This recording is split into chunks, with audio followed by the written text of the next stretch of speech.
Desde prensamercosur.org presentamos nuestro programa Radio Podcast Enlace Iberoamericano, con base en España y Portugal y con el resto de la comunidad iberoamericana en la Unión Europea. Tenderemos puentes de comunicación e integración con personas y temas de nuestro interés. Radio Mercosur y su Enlace Iberoamericano, presentado desde España por Javier Pertierra, se emitirá los jueves en vivo y en directo. Enlace Iberoamericano, que comenzará a las 13 horas en Brasil, Argentina y Uruguay, 12 horas de Bolivia, Paraguay, Chile, Cuba y Venezuela, 11 horas de Colombia, Ecuador y Perú, 10 horas de México y Centroamérica, 18 horas de España. Escucha Enlace Iberoamericano en la radio y podcast Mercosur de www.prensamercosur.org.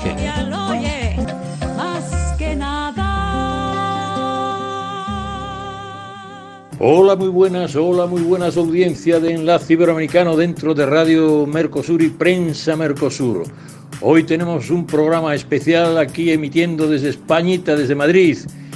Javier Pertierra quería presentarles a un programa dedicado al Día Mundial, al Día Internacional de la PYME, de la pequeña y mediana empresa, que representa pues la columna vertebral, dicen los entendidos, de la prosperidad de los países.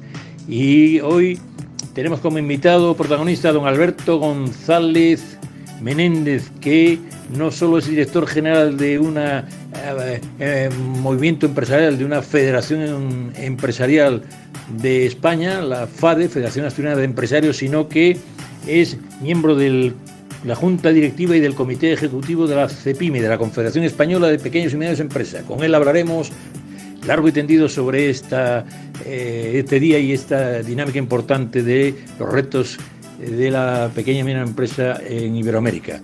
Y también tenemos un mensaje de la Unión Europea a través de los contactos en Bruselas del señor Bonifacio García Porras, conocido, y perdónenme, como Mr. Pyme, que es jefe de la unidad de la Unión Europea en la Comisión Europea, que es como el Ejecutivo, pues dirige o colabora técnicamente como jefe de unidad de la Dirección General del Mercado Interior, Industria y Emprendimiento y Pequeñas y Medianas Empresas. Por lo tanto, este responsable nos remitió a Madrid a María Canal, excelente técnica de la consejera de la Unión Europea de la representación de la Comisión Europea en España.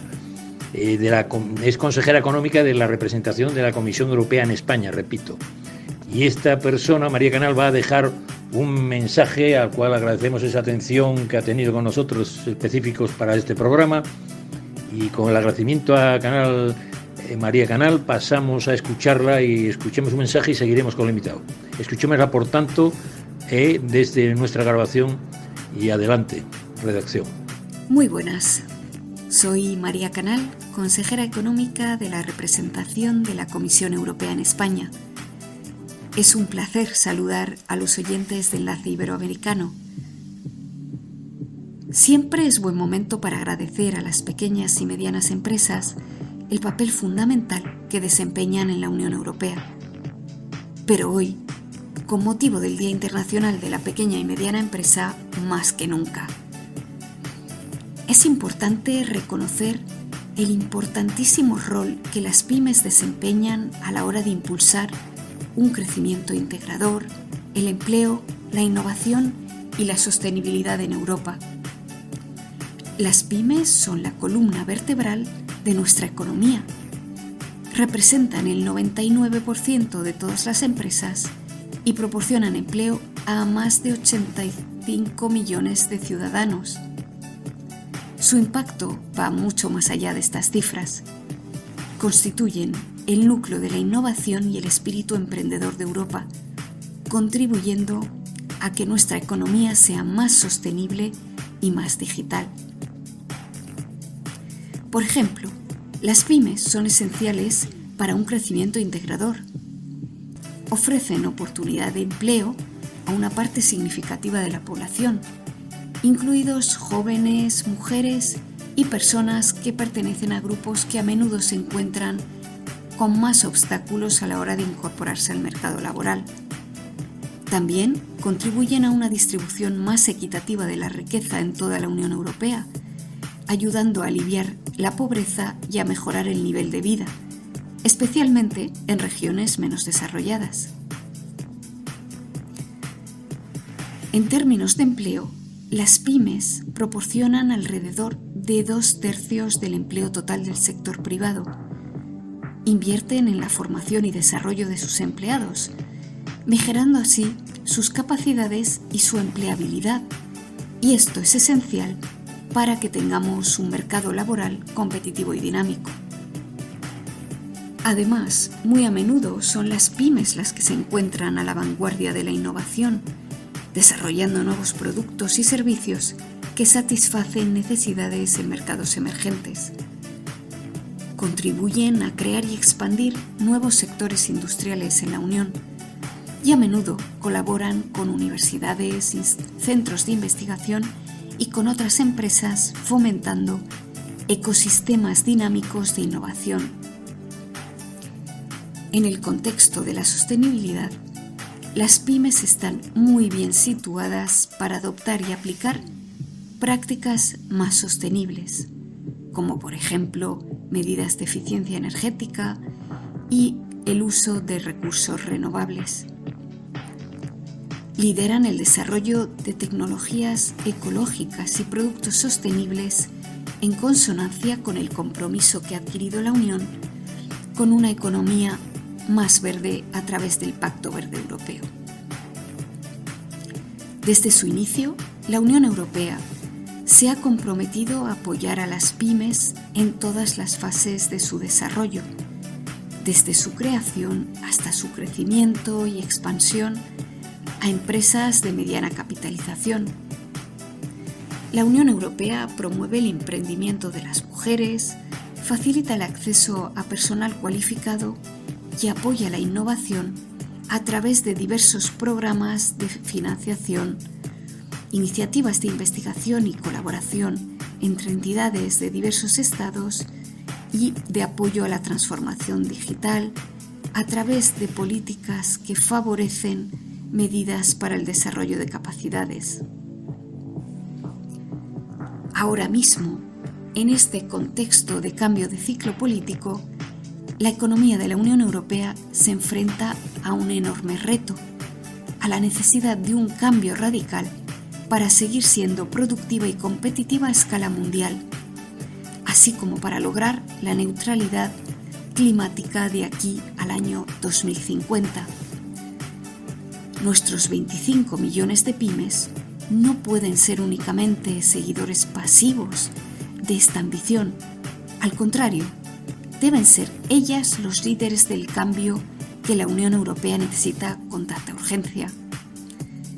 En este mandato, la Comisión ha apoyado a las pymes con más de 200.000 millones de euros puestos a su disposición hasta el año 2027 a través de diferentes programas de financiación, como pueden ser el Mecanismo de Recuperación y Resiliencia, el Programa Horizonte Europa o los fondos estructurales. En el futuro mandato, que se inicia ahora, la aplicación de la Estrategia para las Pymes del año 2020 y el paquete de ayuda a las pymes adoptado en el 2023 serán los elementos centrales para dar un nuevo impulso a la productividad de estas empresas. Y algunos avances en este último paquete ya se han ido registrando. ¿Qué busca este paquete? En primer lugar, facilitar la vida a las pymes. La Comisión se ha comprometido a ello a través de un entorno regulador más favorable que suponga una menor carga para estas empresas. Así, se han presentado varias iniciativas para reducir, por ejemplo, obligaciones de información, revisando los umbrales de la Directiva sobre Contabilidad o creando un formato electrónico para la declaración de desplazamientos de trabajadores. También nos hemos comprometido a tener en cuenta de modo sistemático la situación de las pymes en la nueva legislación que se proponga, estableciendo, por ejemplo, periodos de transición más largos para ellos o incluyendo orientaciones específicas para estas empresas. En segundo lugar, la Unión Europea continúa sus esfuerzos por mejorar la liquidez de las pymes y su acceso a la financiación, por ejemplo, a través de la revisión de las normas sobre morosidad. Porque para las pymes es cuestión esencial cuando otros actores más poderosos en el mercado las pagan con retraso, generando problemas de liquidez. Además, se alivia su liquidez a través de otra serie de medidas, por ejemplo, la garantía de la ventanilla para pymes de InvestEU, que hace que los préstamos a estas empresas les resulten más baratos o tengan que proporcionar menos garantías para ellos. Se busca también asegurar que las pymes pueden contratar a personas con las capacidades que ellas necesitan. Esto les permite afrontar de un modo más fácil las transiciones ecológica y digital y los retos demográficos a los que se enfrenta Europa. Por ello, en noviembre del 2023, la Comisión presentó una iniciativa para mejorar el reconocimiento de las cualificaciones y capacidades de personas que vienen de terceros países y que nos permiten ayudar a paliar esa carencia de capacidades que se viene constatando en el mercado laboral de la Unión. Se trata de iniciativas que se basan en el éxito de programas como el Erasmus para jóvenes emprendedores, que ya ha apoyado a más de 9.000 mujeres empresarias, o Women Tech EU, que ha ofrecido más de 10 millones de euros en financiación para empresas creadas por mujeres. Por último, estamos abordando las necesidades de las pymes en otros momentos de su ciclo vital, como puede ser, por ejemplo, la posible transferencia de la empresa a un nuevo propietario.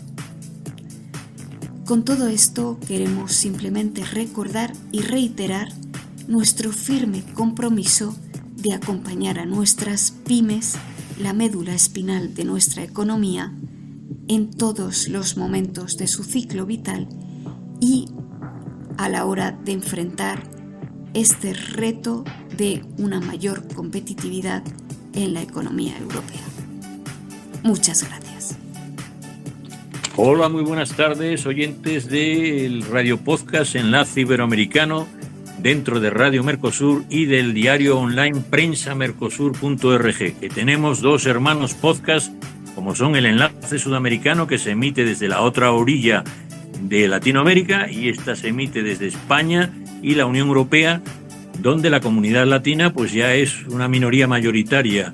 Y hoy vamos a tratar un tema que me parece de máxima actualidad, porque precisamente hoy, este jueves, estamos en el Día de la Microempresa y de las Pequeñas y Medianas Empresas. Aquí se llama más bien pymes, pero realmente pues está fundiendo el nombre de MIPYME, o sea, micro y pequeñas y medianas, dependiendo del número de empleados y de facturación que tengan. Ya nos hablará nuestro experto, que no solo es director general de una importante federación de empresarios, sino que es miembro de la Junta Directiva de la CEPYME española y del Comité Ejecutivo de la CEPYME, entre otros muchos cargos y otras mucho recorrido, siempre, digamos, promoviendo la cultura empresarial.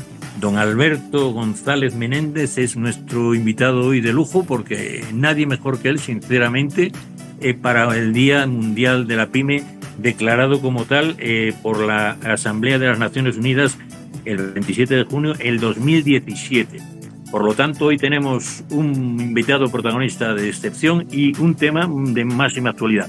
Pero a su vez, curiosamente, tenemos un programa muy especial, porque nuestro director Gilson Carmini y su equipo se ha desplazado a la capital de Paraguay, Asunción, y ahí está la gran convención o asamblea de la Organización de Estados Americanos, que, como saben ustedes, reúne a 32 estados americanos, 74 observadores permanentes y unos 482 organizaciones de sociedad civil, etcétera. O sea, es una cumbre importantísima donde Gilson Carmine, nuestro director, va a hablarnos de estos pilares que componen la Organización de Estados Americanos, que quiero recordarle ahora al inicio otra gran noticia, que son la democracia, los derechos humanos, la seguridad y el desarrollo. Pues bien, esa última pata del desarrollo, que es la esencia de que las otras funcionen, don Alberto creo que es un gran defensor y promotor de la pequeña y mediana empresa, y va a hablar de ese necesario desarrollo con nuestros hermanos iberoamericanos, que son las pymes. Y sin más, vamos a pasar ahora a que cada corresponsal nos diga una noticia de actualidad de su zona. Yo también hablaré de una noticia de actualidad aquí de España y de la Unión Europea, y ya pasamos cuanto antes a entrevistar y charlar o tener una tertulia con nuestro don Alberto González Menéndez.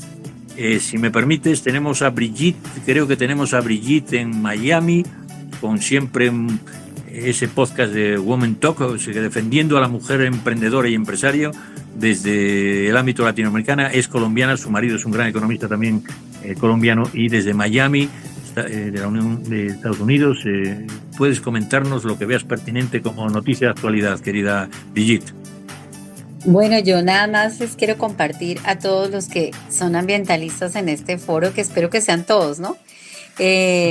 Porque nos toca ser ambientalistas, pues muy felices del cambio de la ley, don Javier, en Europa, que se llega finalmente, se le dio luz verde a la nueva política gubernamental en Europa, que va a requerir que 30% de suelos y de ríos y aire estén dentro de la agenda política de cada país y sean remediados para el 2030. Era el objetivo de esta nueva ley, y finalmente entra en vigencia, como siempre en Europa, que se vuelve el referente de todos. Lo que pase bien en Europa nos va a influenciar a todo el tema de política pública en América Latina, y estamos muy felices por ese gran logro. Todos los ambientalistas estamos así como que finalmente se logró, y ya era hora que le pongamos atención al clima, y va en correlación con los derechos de la naturaleza, que es una ley que se trató de promulgar. Muchos países no la quisieron, los más polluters obviamente, porque requiere también que se implementen multas a los que están polucionando más, y obviamente los países más industrializados son los que más polucionan. Entonces ellos quieren ser los últimos en la cadena del ecosistema, pero por lo menos el esfuerzo comienza desde Europa. Esperamos que el año entrante ya esté en rigor desde un supermercado, un empaquecito de comida, hasta remediación de suelos infértiles ya por las sobreexplotaciones de agricultura, los ríos, el aire, etcétera. Así que muy contentas por esa noticia, y yo desde aquí pues aplaudo los esfuerzos de la Comunidad Europea.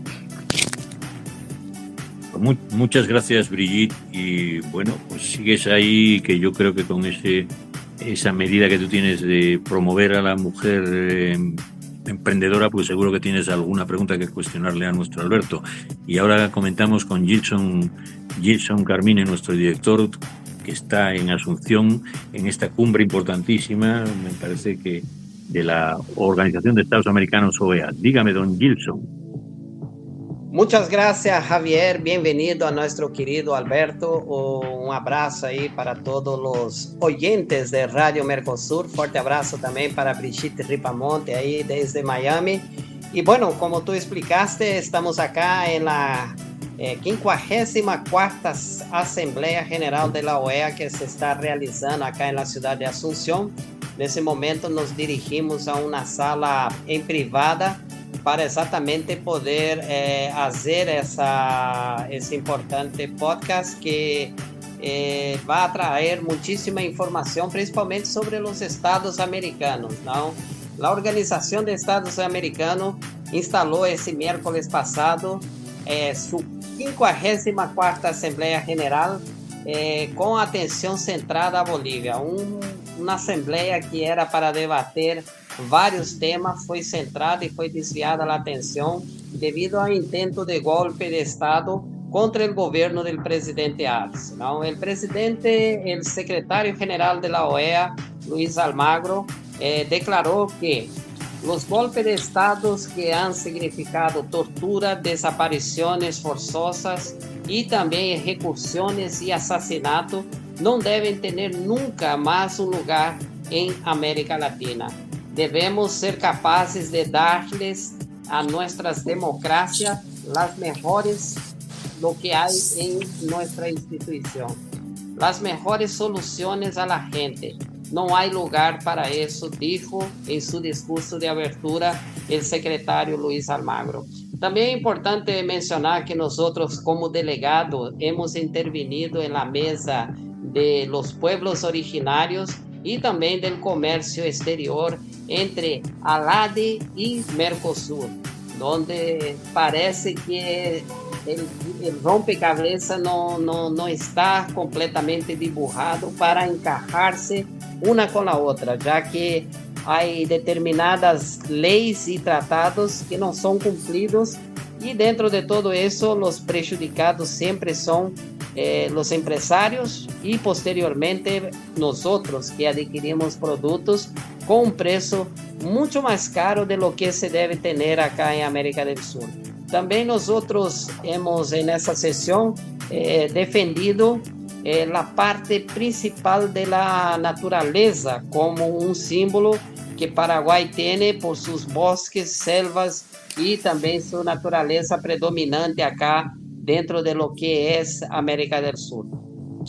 Tras las horas apostando que los militares en Bolivia pudieran solucionar el problema, el conflicto, el secretario general de la OEA instaló una videoconferencia directamente con el gobierno de Luis Arce, que tranquilizó el pueblo sudamericano y sus conterráneos que están afuera del país, diciendo que ya estaba prácticamente arreglada esa situación. Es importante mencionar que el militar que provocó toda esa revolución es un militar de la época de Evo Morales, que en ese momento lucha para que se pueda aprobar su campaña electoral, para que él pueda se candidatar a la presidencia de la República. Pero, segundo la Constitución boliviana, no se permite.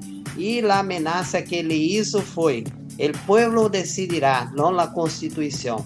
Es lo que está causando muchísimos problemas, movilizó muchísimos cocaleros y no sería una charla de interés si no estuviera sido debatida en la OEA, pero realmente todas las acciones y digamos comisiones que fueron instaladas, que fueron más de 650 delegados de diferentes, tanto no estado da sociedad civil como también en la parte de políticos y diplomacia.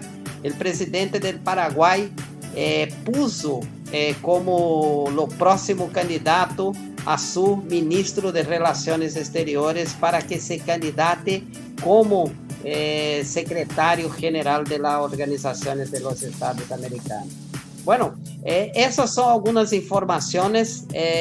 Participó, no hubo muchos, digamos, cerres y peleas acá, pero la pelea más interesante fue la de Paraguay, ¿no? Que defendió la equidad de géneros, el hombre y la mujer, y desconoce totalmente el otro sexo, que sería el binario, ¿no? Que nosotros llamamos acá en América del Sur como una forma de concepción familiar. Nosotros no vamos a admitir, dijo él, que en Paraguay se instale ese tipo de cultura.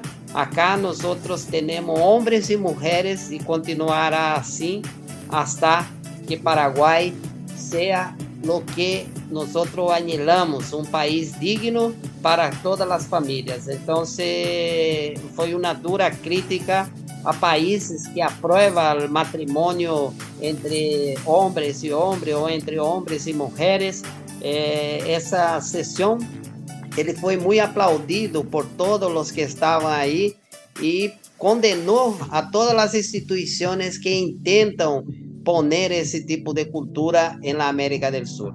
Esas son algunas noticias, mi querido Javier, y vamos a escuchar ahí a Alberto para que nosotros podamos también hablar del sector de pymes. A final de cuentas, muchos grandes proyectos fueron a través de la Comisión de MIPYMES y Economía a Microemprendedores acá de Latinoamérica. Un abrazo para ustedes. Pues muchas gracias, Jason. Y antes de hablar con nuestro estimado y admirado Alberto González Menéndez, yo quisiera dar un par de noticias que tienen que ver curiosamente con una de las digamos, de los principales desafíos de la MIPYME, que es el acceso a la financiación y estos recursos de inversión tanto para el inicio del emprendimiento como para el salto que sería de la pequeña y mediana empresa a la gran empresa y también la liquidez. Esta financiación tiene dos grandes e importantes noticias hoy.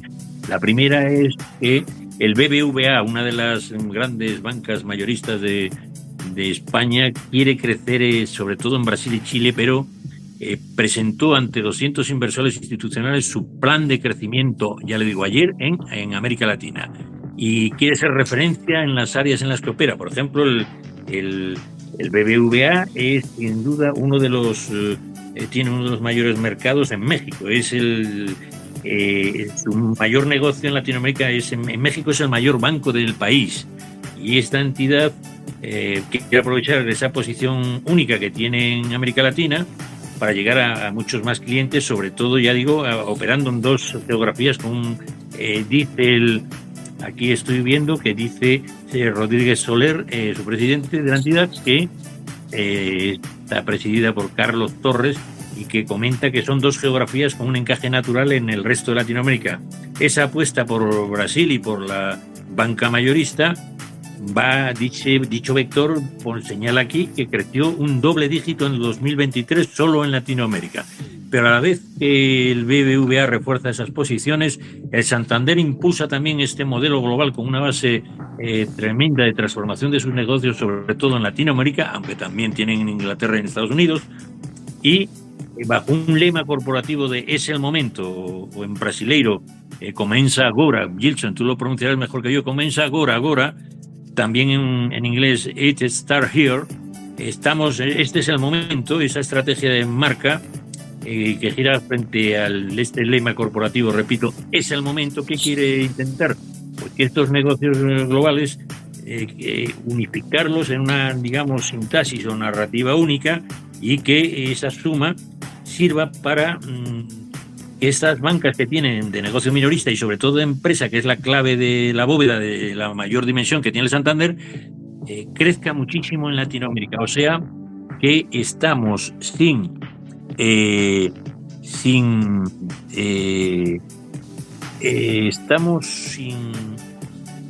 llamémosle, sin financiación en las CEPYMES, pero con este aumento de la banca espero que conste esa gran necesidad que tienen las MIPYMES de aumentar toda su financiación y toda su liquidez, que es uno de los graves problemas que nos lo analizará con mucha más, expertise y mucho más conocimiento don Alberto. Y con esto pasamos a la entrevista con Alberto González Menéndez, director general de la Confederación de la Federación de Empresarios Asturianos, de la FADE, y a su vez del Comité Ejecutivo de la PYME y de la Junta Directiva de la CEPYME. Don Alberto, una gran satisfacción tenerlo aquí en este programa en el Día Mundial de la PYME. Don Alberto. Pues muchas gracias, un placer compartir programa con ustedes. Es para mí un auténtico privilegio poder hablar de las pymes hoy, precisamente en el Día Mundial de las Pymes. A veces valoramos poco lo que suponen las empresas en general y las pymes para una sociedad, para una economía determinada, ¿no? Pero realmente son la fuerza, la gasolina que mantiene esa economía. Sin actividad económica, sin empresarios, no habría empleo, no habría impuestos, no habría riqueza, no habría futuro, en definitiva. Y esto es importante. Agradezco mucho la invitación que se me ha hecho para participar en el programa, doblemente al tratarse de Mercosur, de esta tierra tan querida para mí. Por temas de trabajo la he visitado y la visito frecuentemente todavía, y repito, un placer poder compartir micrófono con ustedes. Pues muchas gracias, Alberto. Solo comentarte que tenemos ahora entre nosotros, me parece que a don Carlos Castañeda, y terminamos ya la tanda de corresponsales de la zona, y luego pues haremos esta especie de entrevista tertulia, querido Alberto, que todavía nos queda pues bastante programita gracias a esta maravillosa tecnología.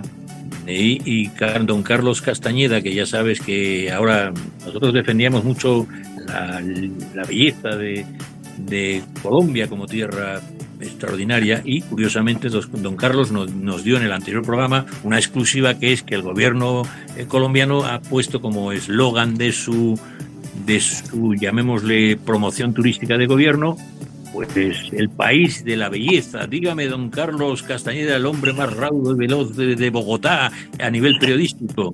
Dígame, don Carlos, si no es verdad ese eslogan, o se ha desmentido su noticia o no. No, es una realidad. Con los muy buenos días aquí en Colombia, 11 de la mañana, 16 minutos. Tiene toda la razón aquí, a través del gobierno nacional. Es una orden del presidente de la República promocionar este país lleno de problemas, lleno de una cantidad que a través de ese programa Enlace Suramericano, hermanito, al de usted, al de Enlace Iberoamericano, hemos reseñado siempre los problemas que ha tenido y que tiene aún esta nación de Colombia, pero a pesar de esos problemas que se presentan a diario, el presidente, y a través de la oficina como ProColombia y el Ministerio del Medio Ambiente, el Ministerio de Agricultura, se unen para que Colombia, a través del mundo, se llame Colombia el país de la belleza. Ese es un nombre muy hermoso y eso lo están promocionando a nivel mundial.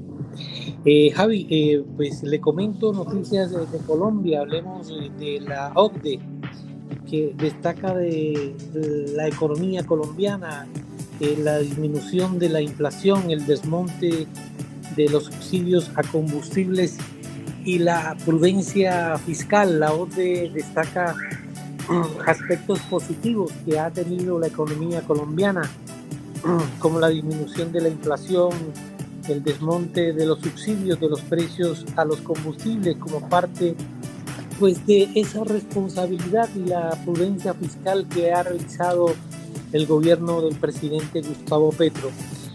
Así lo informó el subdirector general de inversiones, seguimiento y evaluación de la Dirección Nacional de Planeación, él se llama Alan Asprilla, quien lideró la delegación colombiana ante la Organización para la Cooperación y el Desarrollo Económico en París, allá en Francia, tras de lo cual afirmó que, comillas, estamos comprometidos con el cierre de brechas en las regiones, cierro comillas. La presentación de los avances de Colombia ante la OCDE se hizo con el objetivo de discutir el estudio económico de Colombia 2024, en el que se analizan los avances y resultados del país para el cierre de brechas en el territorio, la situación macroeconómica, la política ambiental y las desigualdades sociales, querido Javi. Por otro lado, otra noticia, ustedes saben lo que le ocurrió ayer al gobierno de Bolivia. El presidente de Colombia también se pronunció ante ese intento de golpe de Estado por parte de esos militares que abundan en Sudamérica.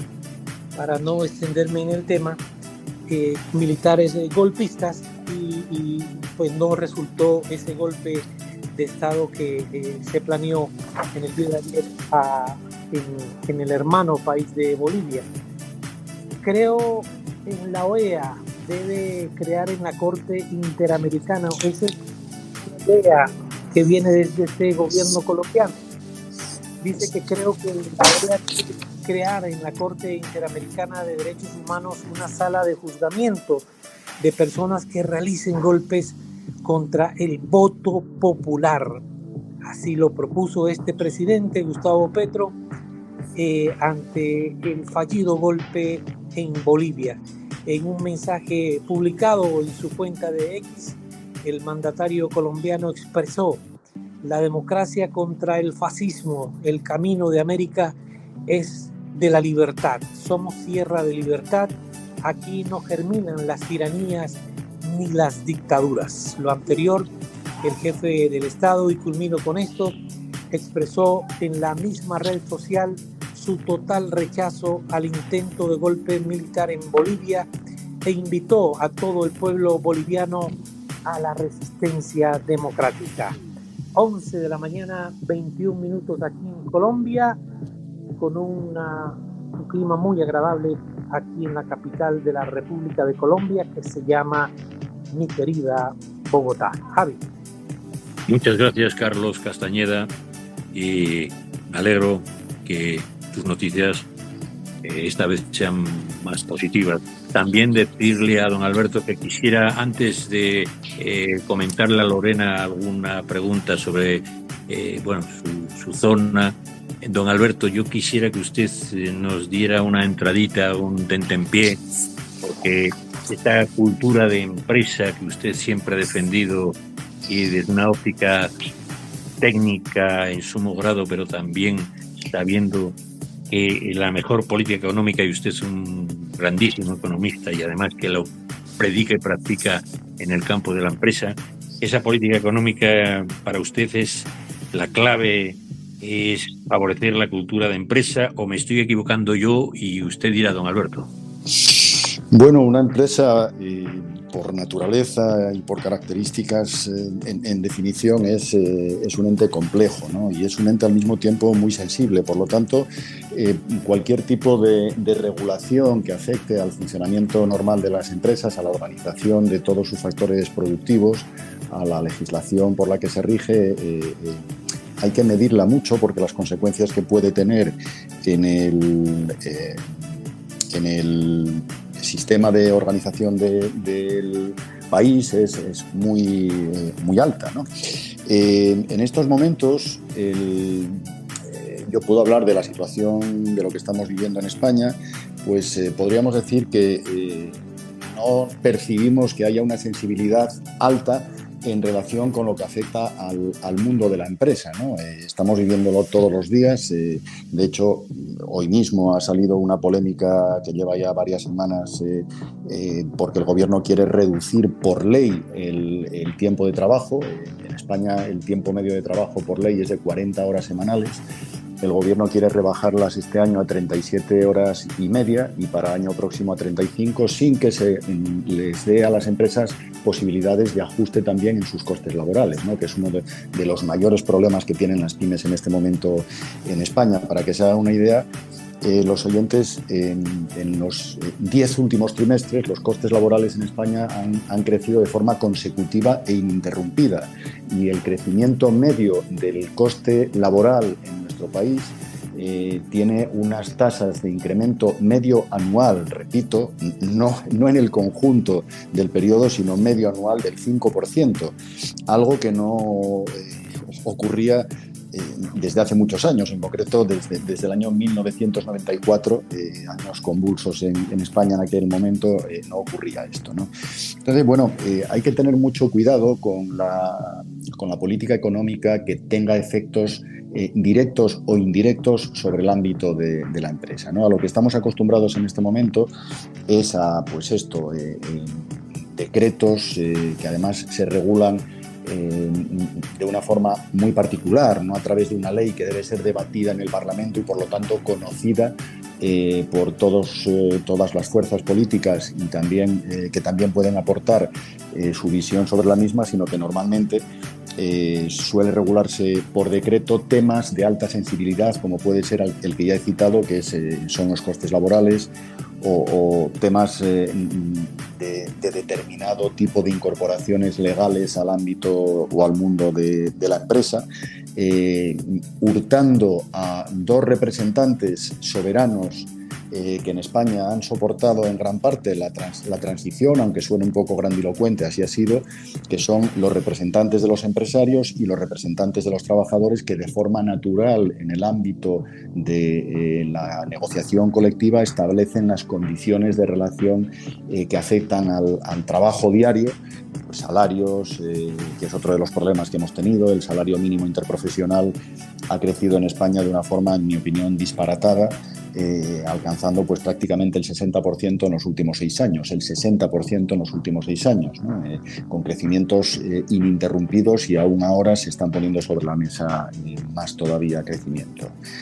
Bueno, en definitiva, y contestando directamente, por supuesto que tiene una incidencia importante las regulaciones que pueda haber, la política económica que aplique cada gobierno, pero por desgracia es una de las máximas que estamos apreciando.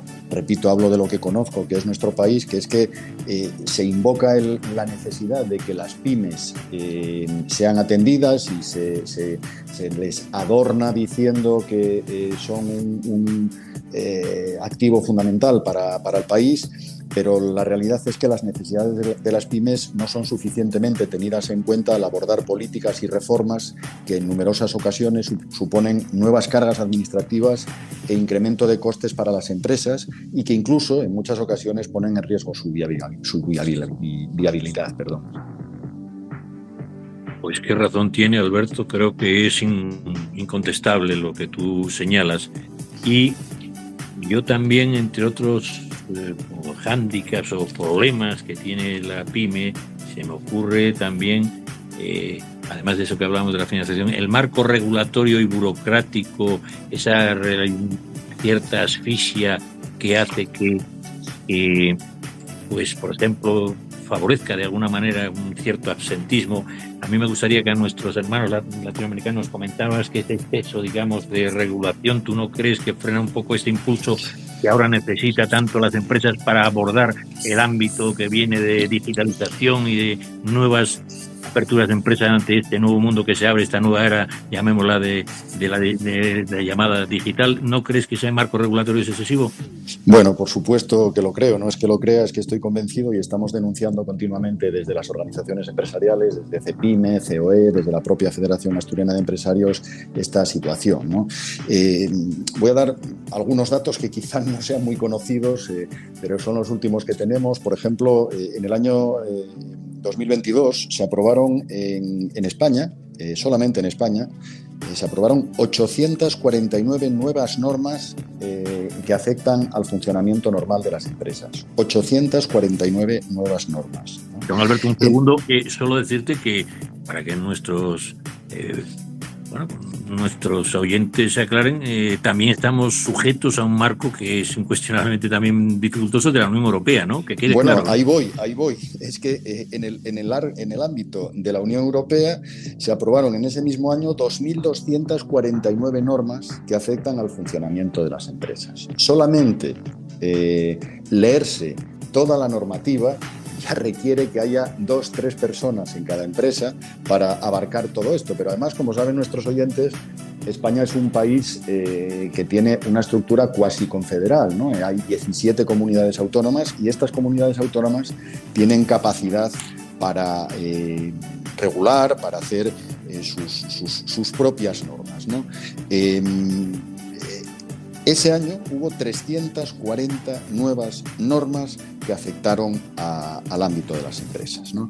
Pues con lo cual nos encontramos con que prácticamente tenemos del orden de 3.600, 3.700 normas nuevas, insisto, no son normas, no son solo las únicas que hay, sino normas nuevas que en solamente un año afectan a las empresas, ¿no? De diferente tipo, pues laboral, mercantil, fiscal, medioambiental, en fin, de seguridad en el funcionamiento, de limitaciones a la producción, de emisiones, etcétera, etcétera, ¿no?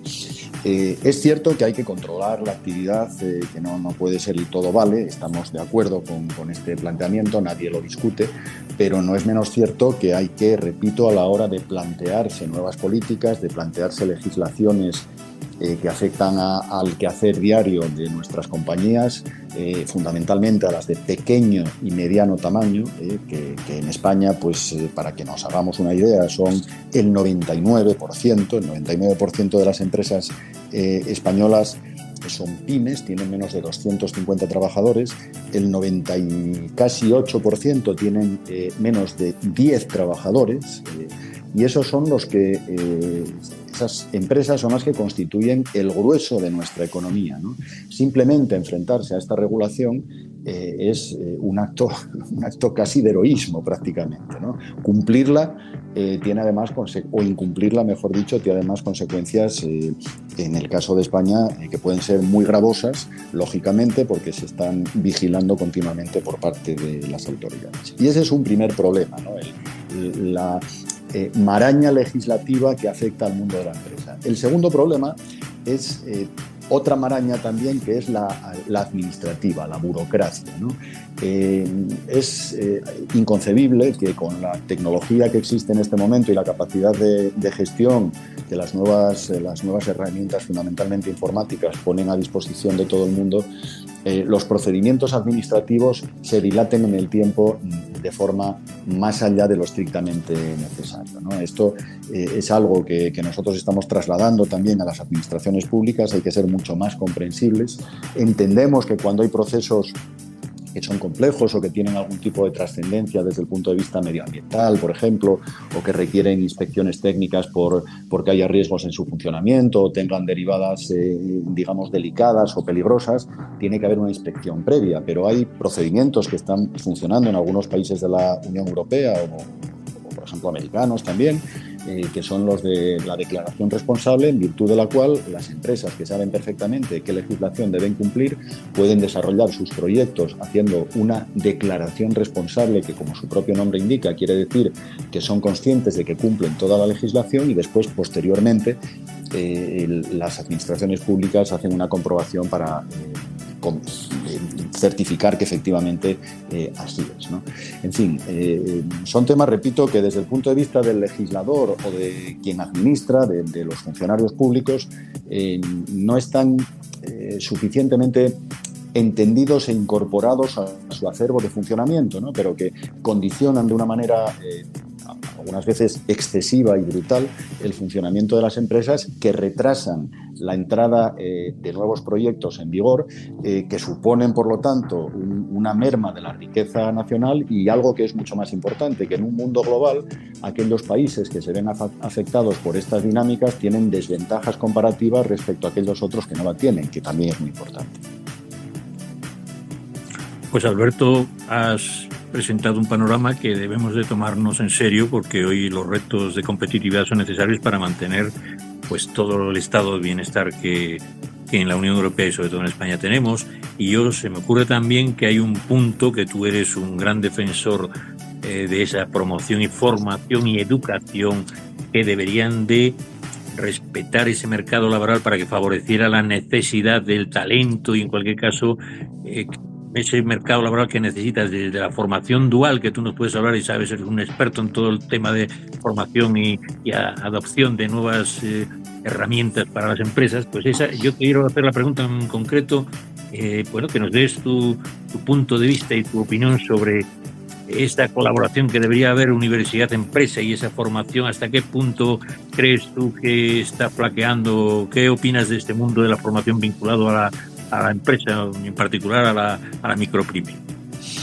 Bueno, pues esto es una paradoja que quizás de la otra parte del Atlántico no se entienda, ¿no? O incluso no se crea, porque a veces a mí mismo me resulta complicado creerlo, ¿no? Lo que voy a decir, lo siguiente, y es que en España, en algunos otros países de la Unión Europea también, pero fundamentalmente en España, todos los días hay puestos de trabajo que no se cubren, ¿no? Y en nuestro país, en cambio, hay una media de un 12% de tasa de paro. Un 12% de tasa de paro. No estamos hablando de un 1,2% ni de un 3, un 5%, ¿no? Un 12% de tasa de paro.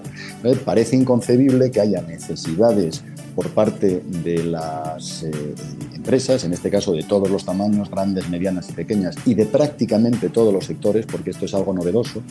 Hasta aproximadamente la pandemia, el año 2021, había algunos sectores y algunas especialidades que tenían déficit de profesionales, pero desde entonces acá, y de una forma además cada vez más creciente, más acentuada, son prácticamente todos los sectores los que nos están trasladando que no encuentran profesionales. Y esto ocurre en todos los niveles de especialización, tanto en los de más alta especialización como en los de más baja o intermedia, ¿no? Y esto, repito, es una paradoja que no nos podemos permitir, porque asociado a esto hay un sistema de protección social que se está sobrecargando, en primer lugar, pero tenemos también una incoherencia con nuestro sistema formativo, ¿no? En España nos gastamos mucho dinero en formación. Por una parte están la universitaria, las formaciones de rango universitario, pero cada vez más se están cobrando fuerza las formaciones de grado profesional, ¿no? Que aquí se estructuran en grados de 2 años. Está el básico, que dura 2 años, y luego están los superiores, que dependiendo de la especialización duran entre 1 y 2 años, y luego algunos de ellos permiten el salto a carreras universitarias, ¿no? Aproximadamente necesitaríamos, calculamos que en este momento se necesitaría, tal como está la estructura productiva del país, un 60% de egresados provenientes del ámbito profesional y un 40% de egresados del ámbito universitario. Y en España estamos más o menos al revés, ¿no? Los egresados son 60% del ámbito universitario y 40% del ámbito de la formación profesional. Con lo cual tenemos un primer problema, que es de falta de planificación del modelo, ¿no? Porque yo lo entiendo, todo el mundo queremos ser universitarios, pero antes de serlo tenemos que pensar en dónde están las oportunidades de trabajo, porque hay que mantener la familia y comer, ¿no? Y lo cierto es que lo que el sistema empresarial español está poniendo a disposición del mercado laboral es fundamentalmente formación en el ámbito de la formación profesional, ¿no? Bueno, ese primer problema. Y el segundo es que no hay un ajuste claro entre las necesidades de lo que el sistema necesita y lo que el sistema formativo está emitiendo. Y voy a poner un ejemplo que se va a entender muy fácilmente, ¿no? En España, por ejemplo, y repito que se tome a modo de ejemplo, dentro de la estructura de formación del automóvil seguimos enfocados hacia los automóviles más de combustión que hacia los eléctricos o híbridos, ¿no? Y sin embargo el parque está creciendo y cada vez hay más demanda de profesionales, pero el modelo no acaba de ajustar los programas de formación para que se vaya cubriendo esa demanda cada vez más creciente. Repito, es un ejemplo, pero puede aplicar a otros muchos, ¿no? Entonces, bueno, este es otro de los problemas que tenemos, y efectivamente para intentar resolverlo, lo que en España hemos puesto sobre la mesa, las organizaciones empresariales llevábamos haciéndolo hace tiempo y afortunadamente el gobierno ya ha cogido ese reto como suyo y se ha puesto a disposición ya del sistema formativo esta opción, es la de la formación profesional dual, que significa que existe una mayor relación entre los centros de formación y las empresas, no solamente de comunicación de las necesidades, sino de implicación de la formación de los propios alumnos, ¿no? Aproximadamente los alumnos van a pasar un 50%, un 60% de su tiempo en las aulas, y el otro 40 o 50% lo van a pasar directamente en las empresas formándose, no haciendo prácticas como eran antes de unas horas limitadas, sino con una carga lectiva muy alta. Insisto, el 50%, hay algunas especialidades que incluso superan ese 50% en la empresa, y la empresa además va a tener capacidad para evaluar al alumno, ¿no? Es simplemente un invitado de piedra en el sistema de formación. Bueno, esto está bien, ha llegado tarde. En FADE llevábamos reclamándolo desde el año 2009-2010, estamos en 2024 y ha arrancado hace un año. Bienvenido sea, pero va a haber un gap hasta que esto comience a sacar al mercado alumnos ya formados con este sistema. Pero pensamos que es un avance muy importante, repito, porque la empresa va a tener la posibilidad de ajustar prácticamente en tiempo real sus necesidades con el sistema formativo, ¿no?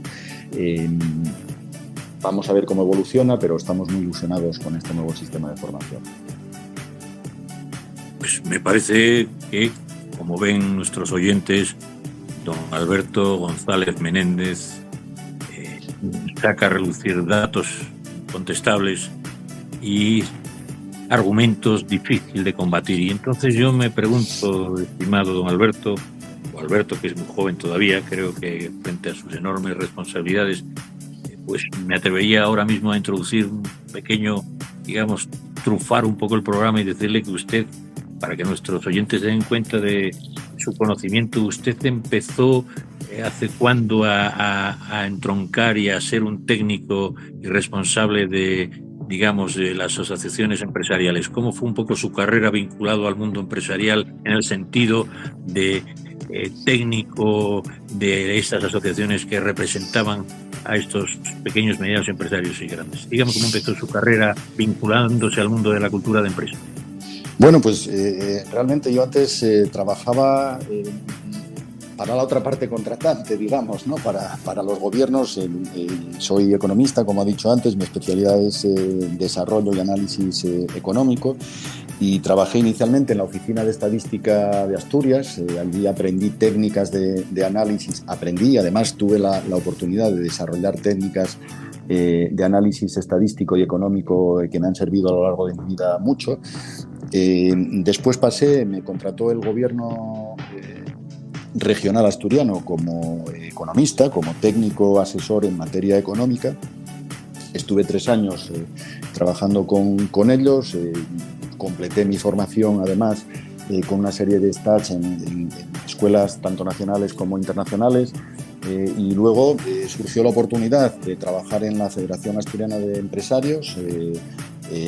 Trabajé inicialmente 2 años como técnico, como economista, insisto, en el ámbito de análisis económico y de diseño de propuestas de actuación y de políticas económicas en favor de la empresa y de la economía asturiana. Ahí tuve ocasión también de contactar ya con la Confederación Española de Organizaciones Empresariales, con la COE, que es la patronal española, y con CEPIME, que es la que específicamente dentro de esa patronal representa a las pequeñas y medianas empresas, y ya me introduje en el cuadro técnico para colaborar con ellos también. Y desde el año 99, es decir, este año hacen precisamente un cuarto de siglo, 25 años, desempeño el cargo primero de secretario general de la Organización de Empresarios en Asturias, y desde el año 2014 como director general de la organización.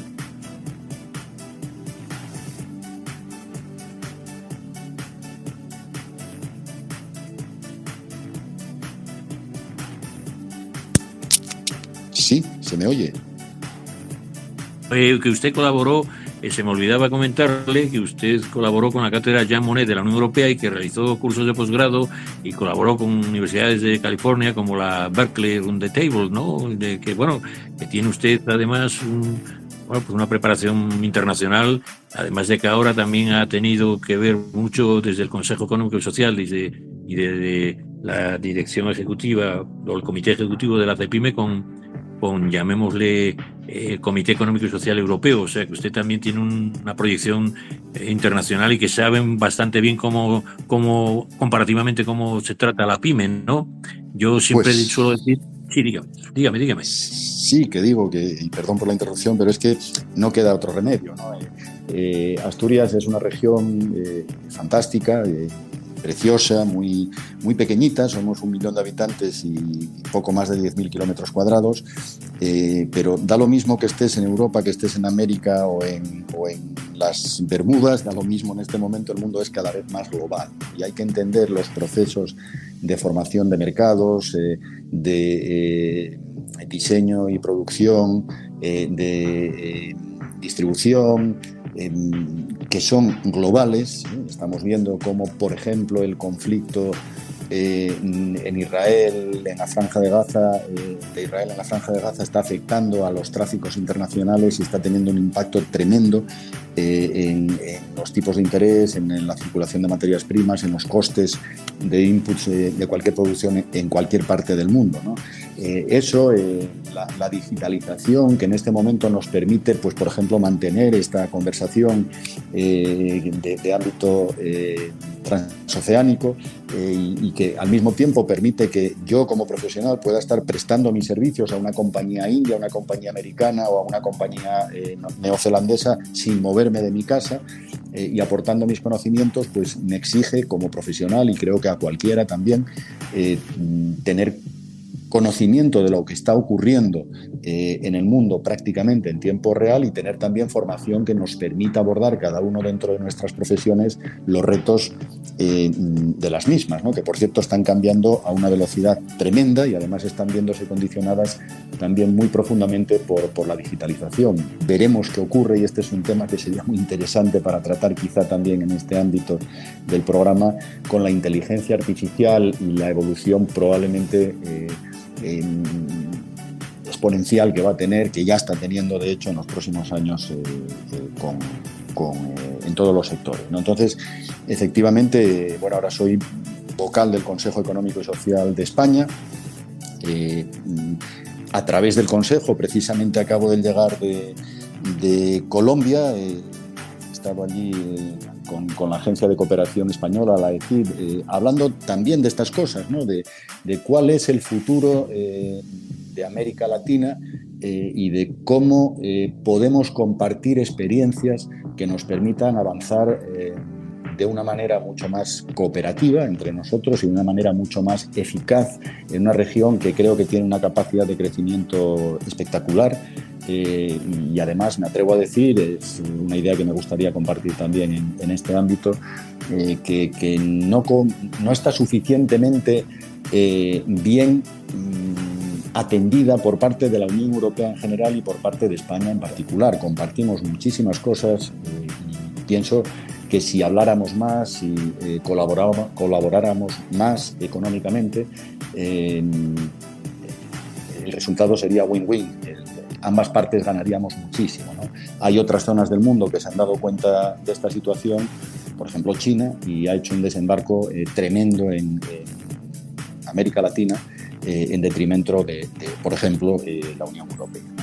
Entonces, bueno, repito, el mundo, aunque trabajemos en un ámbito más local, tenemos que concebirlo con una conceptualización global, ¿no? Y eso es lo que me ha siempre, y espero que así siga siendo, lo que me ha conducido a tener una formación lo más internacional posible. Pues muchas gracias, Alberto, por tu análisis. Y dentro de esta internacionalización se me ocurre que efectivamente para lidiar con estos cambios geopolíticos, porque Europa ya mira con dificultades el ámbito oriental por lo que ocurre con Rusia y demás, ¿no cree usted, don Alberto, que igual que España es una gran potencia turística, deberíamos de empezar a considerar incorporar en el mundo de la exportación, implicándonos y imbricándonos con nuestros socios naturales de Latinoamérica?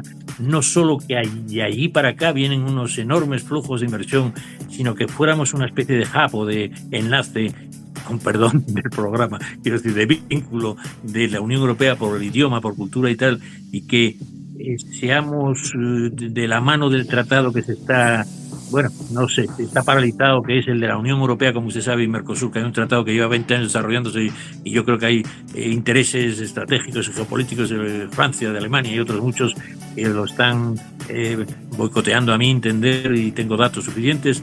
Digo, ¿no cree usted, como señala, que esa internacionalización debe ser ahora acelerada desde España con esta nueva digitalización que usted supone, pero que también sirvamos de base no solo para atraer aquí, que vienen muchos trabajadores de Latinoamérica, sino para que nuestras pequeñas y medianas empresas tuvieran todo el respaldo que necesitan para abordar y favorecer la inversión en Latinoamérica, ese apurar, como bien decía el Banco de Santander, ¿no? Que ahora es el momento de dar ese salto. ¿No cree usted que, señalando lo que usted decía, deberíamos de dar ejemplo de esa unidad y de puente natural? Sí, desde luego, no es que lo crea, es que estoy convencido, y tan convencido estoy que lo estoy trasladando incluso al Gobierno de España desde hace años, no desde ahora, ¿no? Bueno, por empezar por algún sitio, efectivamente, el tema del Tratado Unión Europea-Mercosur, pues sinceramente ya empieza a oler un poco mal, ¿no? Yo entiendo que hay determinados intereses de países muy fuertes dentro de la Unión Europea y que las circunstancias para estos países ahora son complicados. Léase, por ejemplo, lo que ocurre entre China y Alemania, o lo que está pasando también entre Francia y los países francófonos de África, ¿no? Pero habiendo esa proximidad, esa ese compartir culturas, compartir idioma, que es algo muy importante, y ese cariño que al final nos tenemos entre los países sudamericanos en general y España. Yo creo que el papel de España en este sentido dentro de la Unión Europea debería ser mucho más activo, ¿no? Repito que conozco bastante bien cuál es la labor de la Agencia Española de Cooperación en América Latina, pero esto sabe a poco porque está centrado en aspectos que no están necesariamente relacionados con el ámbito del desarrollo de las personas y de la economía, ¿no? Y aquí la Unión Europea dispone de recursos, de capacidades y de palancas que podría sin duda presionar a España para que miráramos más como continente a América, ¿no? América Latina. Hay otros países como Portugal que también podrían tener un interés particular y colaborar en este sentido. Pero lo cierto es que, por una parte, el gobierno español, los sucesivos gobiernos españoles, quizá alguno en el pasado tuvo más interés en este tema, no tuvieron esa vocación, ¿no?, de colaboración, o no tuvieron el interés, o no tuvieron simplemente las ganas. Desconozco cuál es la razón, ¿no? Y por otra parte, el resto de países fuertes de la Unión Europea están mirando más hacia otros destinos a la hora de plantear políticas de este tipo, ¿no? Pero estoy segurísimo, repito, que si hubiera un empuje coordinado y una estrategia perfectamente organizada por la complementariedad que tenemos en estos momentos entre capacidades y necesidades los países americanos y los países europeos, el resultado de la suma de 1 más 1 sería mucho más de 2. Lo tengo clarísimo, ¿no? Y tampoco sería tan complicado diseñar estas estrategias, o al menos yo no sé si es no solamente ya por el conocimiento, sino por el cariño especial que tengo a América Latina, creo que sería incluso rápido el poder llegar a resultados concretos a la hora de hacer planteamientos en este tipo de colaboración. Pues efectivamente usted nos señala y nos indica que necesitamos una reflexión rigurosa y desideologizada, porque usted es un gran técnico y desde su objetividad, que tiene que ser de parte, pero creo que está dando datos incuestionables, dice que ese acercamiento es importante. Y yo decía, esa educación de la cultura del emprendimiento y de la empresa, por lo tanto, ¿alguien ha revisado los textos de libros de textos de bachillerato que se llamaba antes, o de nuestra educación? ¿Alguien podría podríamos indicar al sistema educativo e incluso a los programas? Yo no conozco grandes programas del mundo de la gestión y de la empresa, repito, no de la economía ni de la inversión, sino usted, bueno, esa educación y cultura, llamémosle empresarial, ¿la nota en la educación oficial o en los medios de comunicación? No. ¿La siente?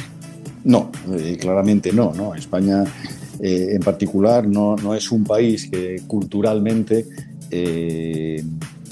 haya propiciado la educación empresarial en el sistema, ¿no? Ahora tímidamente se hace, y digo tímidamente porque en efecto hay una serie de asignaturas y de programas de entrenamiento en la educación oficial que casi siempre son voluntarios, no son obligatorios, pero que casi siempre, además, por no decir siempre, están impartidos por gente que no procede del ámbito de la empresa, que son profesores que se dedican a esto, ¿no? Y la empresa, para entender lo que es una empresa, realmente hay que haber sido empresario, ¿no? O haber trabajado muy directamente con cargos de responsabilidad dentro de una empresa, porque si no es muy difícil entender el sufrimiento que supone idear un proyecto, concretar las líneas a través de las cuales va a desarrollarse y después buscar financiación, buscar emplazamiento, buscar trabajadores que sean capaces de sacarlo adelante, relacionarse con los clientes, relacionarse con los bancos, relacionarse con las propias administraciones, que no suelen ser, como decía antes, muy proclives a poner las cosas fáciles, sino todo lo contrario, ¿no? Bueno, las estadísticas son muy claras. En España, hasta hace no mucho tiempo, pues prácticamente el 60% de los universitarios declaraban que querían ser funcionarios, ¿no? Es decir, cuando además hay una alternativa que es mucho más cómoda, entre comillas, que ser empresario y en general el país, como creo que es el caso, aunque lo diga de boquilla, realmente no valora la aportación que los empresarios hacen a la sociedad, pues es francamente complicado el promover vocaciones emprendedoras desde los ámbitos de la educación, ¿no? Creo que en general en España es un problema generalizado, ¿no? En Europa va por países, depende, algunos son más favorables a la formación, a la educación emprendedora y otros no. Sin embargo, lo que es curioso es que no ya dentro del ámbito educativo reglado, público, digamos, sino fuera, España tiene 3 de las mejores escuelas de negocio del mundo, ¿no? Que están siempre, o casi siempre, en los últimos años, están entre las 10 mejores de los rankings internacionales. Es, repito, paradójico. Lo que ocurre es que cuando uno analiza quiénes son los alumnos que están dentro de esas escuelas, pues son o una minoría española o un gran número de personas que están fuera de nuestro país, ¿no? Hispanoamericanos, por cierto, hay muchos, y ahora últimamente estamos teniendo muchísimos árabes y también algunos asiáticos, ¿no?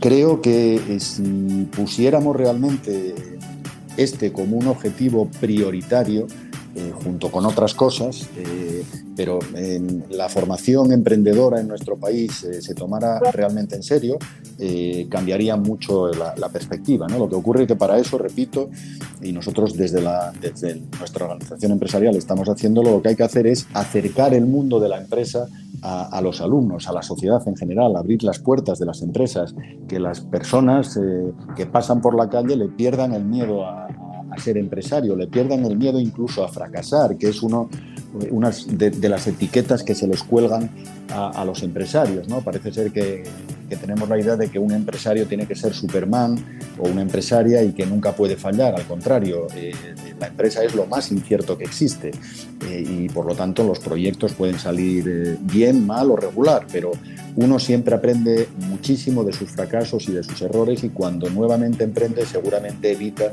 esos errores que ya aprendió en el fracaso anterior, ¿no? Es otra de los mantras que tenemos, que es que el fracaso, repito, hablo de España, que es lo que conozco, está muy, muy, muy castigado en nuestra sociedad, ¿no? Y es quizá una de las barreras de entrada que impide que mucha gente, aparte de lo complicado que insisto que es ser empresario, quiera entrar por miedo a fracasar. Alberto, yo ahora que se nos está acercando el final del programa, aunque obviamente tu campo y de este tema deberíamos de hablar muchísimo más, y tengo la convicción, para mí una de las piezas esenciales, la columna vertebral del desarrollo de estos países y del progreso, y sobre todo de incorporarnos a la nueva, digamos, más que ola tsunami de tecnologías de la sostenibilidad y de la energía, de la digitalización, que ya resulta redundante, pero que deberíamos de ser mucho más eficientes. Se me ocurre hacerte un test así, en el sentido de que con estas inquietudes que tengo yo, nos describas un poco algunos temas, digamos, aleatoriamente, pero que nuestra audiencia pueda ir captando tu grandísima capacitación. Por ejemplo, esa vinculación con la empresa familiar, ¿no? ¿Qué opinas de la empresa familiar, así como motor también de desarrollo de estas pymes, ¿no? Bueno, pues que España al menos es la base de nuestra economía, ¿no? La empresa familiar supone entre el 65 y el 70% de las pymes españolas, ¿no? Y aquí sí que hay realmente una implicación directa, porque en una gran compañía el capital está muy diluido y normalmente las decisiones están en manos de un consejo de administración que puede estar o no vinculado directamente al capital, pero en una empresa familiar uno no solamente se juega la empresa normalmente, sino que se juega el patrimonio de la familia, ¿no? Por lo tanto, es muy importante que el tejido empresarial familiar tenga facilidades para desarrollarse. De hecho, en España Hay un organismo que es el Instituto de Empresa Familiar, que está especializado en esto en concreto, en el desarrollo de la empresa familiar y en potenciar, en analizar los problemas específicos que tiene, algunos de ellos, por ejemplo, los fiscales, que es otro tema de los que no hemos hablado, pero que también debería revisarse a fondo, de tal manera que puedan continuar, ¿no? Otro de los problemas que tiene la empresa familiar muy a menudo es el de la sucesión. Normalmente los empresarios se preocupan mucho de hacer crecer su empresa después de haberla creado, pero no tanto hasta ahora, hasta hace unos años, desde hace unos años para acá y así, porque hemos visto casos muy nombrados, incluso de empresas muy grandes en España, en los que la empresa ha estado incluso en riesgo de desaparición porque no estaba bien estructurada la sucesión dentro de la empresa familiar, ¿no? Normalmente la descendencia se considera legítimamente autorizada para gestionar la empresa y no todo el mundo tiene capacidad suficiente para gestionar una empresa. Es mejor crear una estructura profesional si uno no está suficientemente capacitado o no tiene los conocimientos necesarios para hacerlo, y tener una actividad secundaria o incluso fuera de la empresa, ¿no? Pero bueno, son temas, repito, que con el tiempo se están perfeccionando. Hay ya muchísimo corpus de conocimiento en relación con estos asuntos, y afortunadamente en España pensamos que se va mejorando cada día más el entorno que favorece el funcionamiento de las empresas familiares y la propia gestión. Hoy sé que estuviste con una agenda apretada, aunque curiosamente tuviste una pequeñita intervención, aunque no conviene decirlo, pero vamos, para que vean yo me asombro de tu capacidad de esfuerzo y de trabajo, sinceramente, y perdóname, Alberto, que te haga un poco la pelota, pero hay que reconocer el mérito que tienes y sobre todo, en fin. Y hoy estuviste en un encuentro de la OCDE para atraer inversiones y talentos en una delegación que participaste junto con la directora de Asuntos Europeos y otros funcionarios y otros agentes sociales, que es un programa de está Italia, Portugal, Letonia, Polonia y Grecia. Leo aquí que intentaríamos ser lo más escueto porque tengo todavía bastantes temas que tratar en tipo test. ¿Qué opinas de esto de atraer talento y esos brindis al sol de inversión y talento cuando los números y las leyes que tú comentas parece que en fin no siguen digamos el ejemplo, ¿no? ¿Qué opinas de eso que llaman talento? Bueno, pues el talento, como el propio término indica, es la capacidad para ser bueno en algo o aprender para ser bueno en algo, ¿no? Y es una cuestión, yo creo que sumatorio de dos cosas, ¿no? La primera es la capacidad. Hay gente que tiene más capacidades de las que otros tenemos y tenemos que cubrirlo con más tiempo de trabajo, pero tan fundamental o incluso más que el talento para el desarrollo de las personas, en mi modesta opinión, son las ganas que uno le eche, ¿no? A lo que hace en la vida, a cualquier cosa, al ámbito laboral, al ámbito familiar o a cualquier tipo de actividad que desarrolle en su vida normal. Y estamos viendo que repito, yo creo que ha habido un punto de inflexión en la pandemia para todo, ¿no? Incluso ha cambiado estructuras mentales, y eso ha afectado a la forma en la que las personas se relacionan con las empresas, y estamos viendo que hay un flujo de profesionales muy importante, ¿no? Por ejemplo, algo que no era habitual, al menos en España, como era el teletrabajo, ahora prácticamente cualquier trabajador en los puestos en los que es posible, a la hora de cerrar un contrato de trabajo, ya te lo pide, ¿no?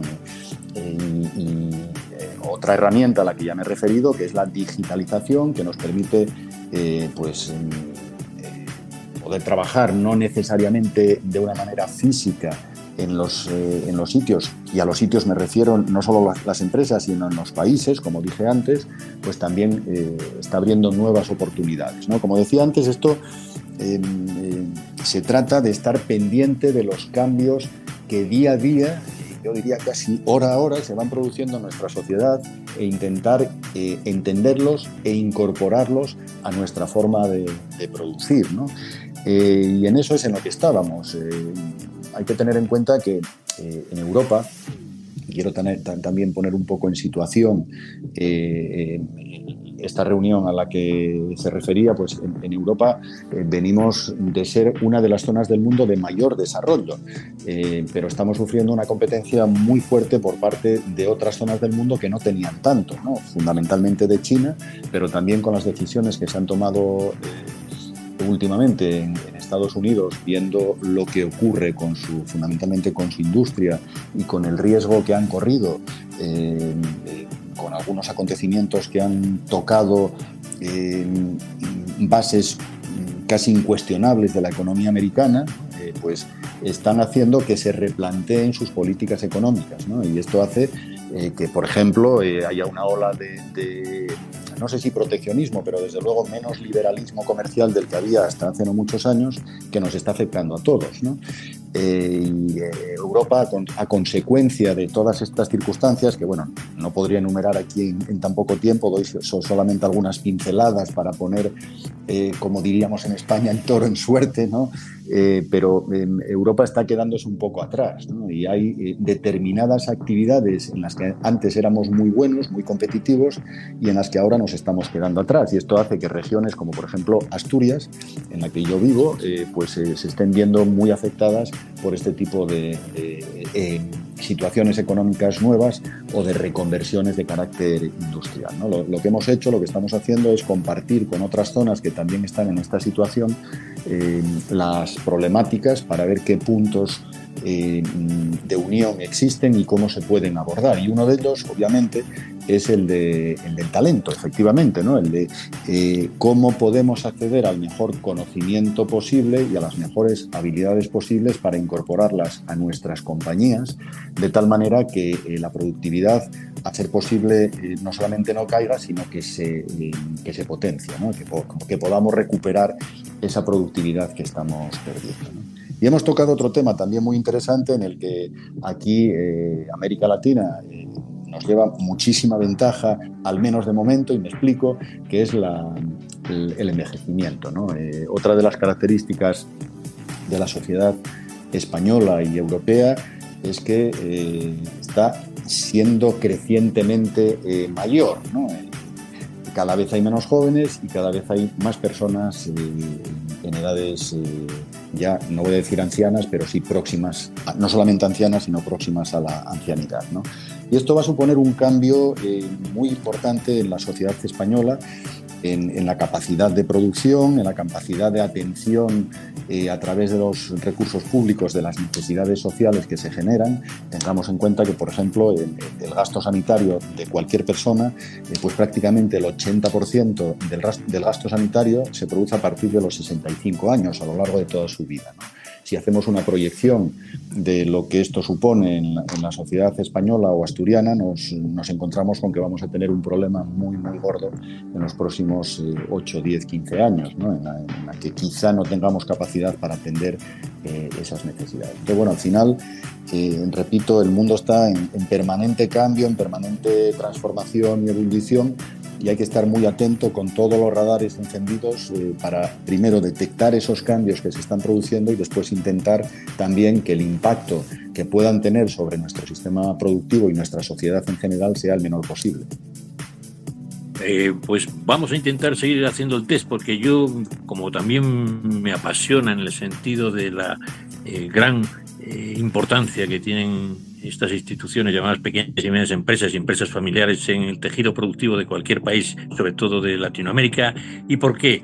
Pues dentro de un trabajo que tú hicisteis desde la FADE y que tú reseñaste, y tu presidenta, María Calvo, pues decirle, primero felicitarla a ella y a ti como técnico, este trabajo señala, por ejemplo, que claro, de la pequeña y mediana empresa, así a grosso modo, no quiero entrar en detalles, pero que solo un 0,14%, teniendo en cuenta que lo que tú señalas del 95% tienen menos de 10 trabajadores o de 5, en fin, 0,14%, 90 empresas tienen una plantilla superior a 200 trabajadores. Y yo digo, ¿no cree usted que la Unión Europea y las regiones, España, debería de primar ese salto, ese gap que habría entre un empresario que sea, pues que tenga X trabajadores y que dé el salto a la mediana empresa, que es lo que nos falla con respecto a muchos países europeos, como puede ser Alemania o otros, que no tenemos medianas empresas suficientes y por lo tanto masa crítica para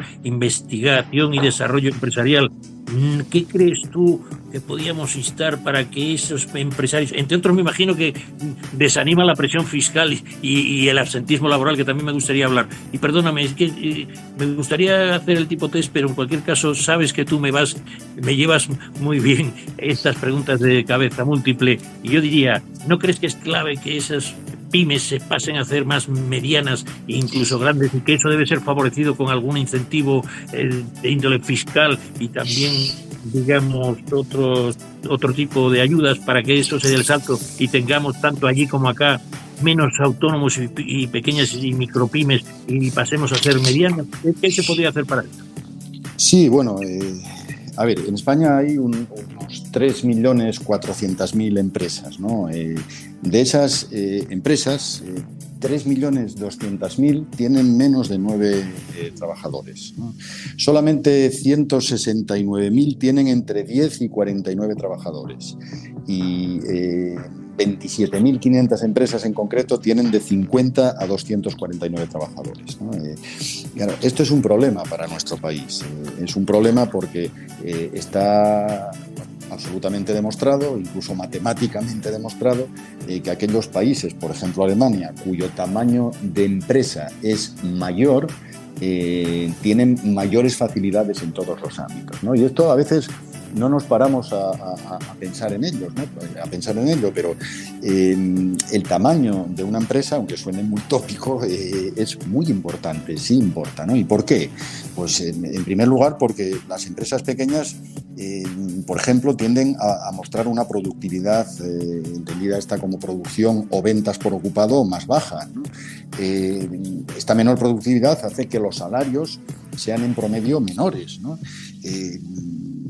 Son también menos resistentes para superar situaciones de crisis, por ejemplo. Lo hemos visto recientemente con el COVID. También tienen una vida media más corta, está absolutamente demostrado, lo que añade, por lo tanto, inestabilidad al empleo y a la capacidad de generación de riqueza para el país. Vinculado a todo lo anterior, pues la financiación, el acceso a la financiación es mucho peor que las de las grandes empresas, ¿no? Los tipos de interés que tienen que soportar y la capacidad de negociación que puedan tener con los financiadores, con los bancos fundamentalmente, es mucho menor, ¿no? Pero es que no acaba ahí la cosa. Las empresas pequeñas tienen menos acceso a los mercados internacionales, exportan menos, tienen mayores dificultades para captar y retener talento porque ofrecen menores oportunidades de desarrollo profesional a sus empleados, ¿no? O en general disponen de una menor capacidad para brindar a su personal planes, por ejemplo, de conciliación y oportunidades de capacitación, ¿no? Ya no quiero meterme en otros temas como la capacidad para investigar, para innovar, en fin. Desde luego es un problema. De hecho, nosotros, mi presidenta dio esos datos en el marco de una comparecencia que hemos hecho porque hemos creado una oficina para el apoyo al crecimiento empresarial, ¿no? Pensamos que hay diferentes herramientas e instrumentos que pueden hacer al menos pensar a los empresarios en todo esto que estoy poniendo sobre la mesa, que al final son variables que repercuten sobre la capacidad que tienen las empresas para competir con otras que no necesariamente tienen que estar en nuestro país o en nuestra zona económica, en este caso Europa, sino fuera de ella, ¿no? Pues, lamento referirme otra vez a los chinos, pero claro, es que las capacidades que ellos tienen con el apoyo gubernamental detrás y el relax, por ejemplo, en políticas financieras o en políticas sociales o en políticas medioambientales, eso al final se traduce todo en números, que hace que producir un bolígrafo en China sea mucho más barato que producirlo en otras partes del mundo y por lo tanto puedan competir en unas condiciones mucho más favorables que nosotros, ¿no? Si a eso se añade que la empresa tiene un menor tamaño con todas estos vectores que acabo de citar y algunos más porque en los que no entro por falta de tiempo, pues efectivamente es un problema. ¿Cómo resolverlo?